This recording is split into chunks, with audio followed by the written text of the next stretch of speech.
రెండేళ్ల కాంగ్రెస్ పాలనలో ప్రజలు విసిగిపోయారని మళ్లీ సీఎంగా కేసీఆర్ కావాలని అంటున్నారని ఎమ్మెల్యే మల్లారెడ్డి తెలిపారు. రాబోయే ఎన్నికల్లో బీఆర్ఎస్ బంపర్ మెజారిటీతో గెలవడం ఖాయమని ధీమా వ్యక్తం చేశారు. మేడ్చల్ జిల్లా చౌదరిగూడలో బీఆర్ఎస్ పార్టీ యువ నాయకులు సామల సందీప్ రెడ్డి ఆధ్వర్యంలో సంక్రాంతి పండుగ సందర్భంగా ముగ్గుల పోటీ నిర్వహించారు. ఉత్తమ ప్రదర్శన చేసిన వారికి మల్లారెడ్డి బహుమతులు అందజేశారు.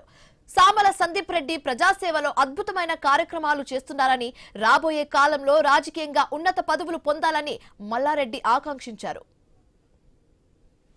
ఎక్కడ చూసినా బీఆర్ఎస్ అంటే ఇప్పుడు దుమ్ము లేచిపోతుంది. దుమ్ము ఎక్కడ చూసినా బీఆర్ఎస్. ప్రజలందరూ కూడా మళ్ళీ మాకు కేసీఆరే కావాలి.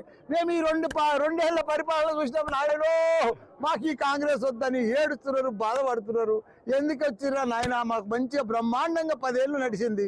ఇప్పుడు నీళ్లు లేవు, కరెంట్ లేవు, ఏది లేదు, ఇస్తాన్న మాటలు ఏమీ లేవు. కాబట్టి మళ్ళీ ప్రజలకు మంచిగా అవగాహన వచ్చింది.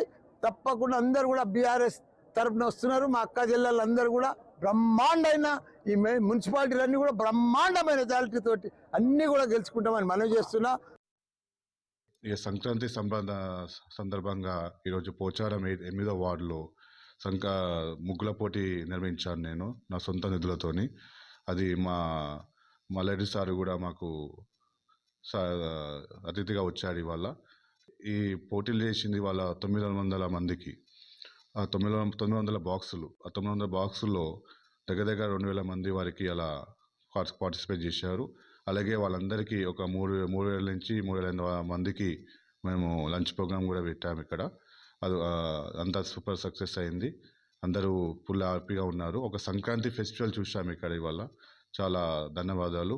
అలాగే మా పార్టీ పెద్దలు, కార్యకర్తలు మరియు మా యువ నాయకులు, మళ్ళీ వచ్చిన మన అక్క చెల్లెలందరికీ నా ఉదయపూర్వక ధన్యవాదాలు. ఇలాంటి ఎన్నో ఇంకా ముందుకెళ్ళాలని నేను అనుకుంటున్నాను.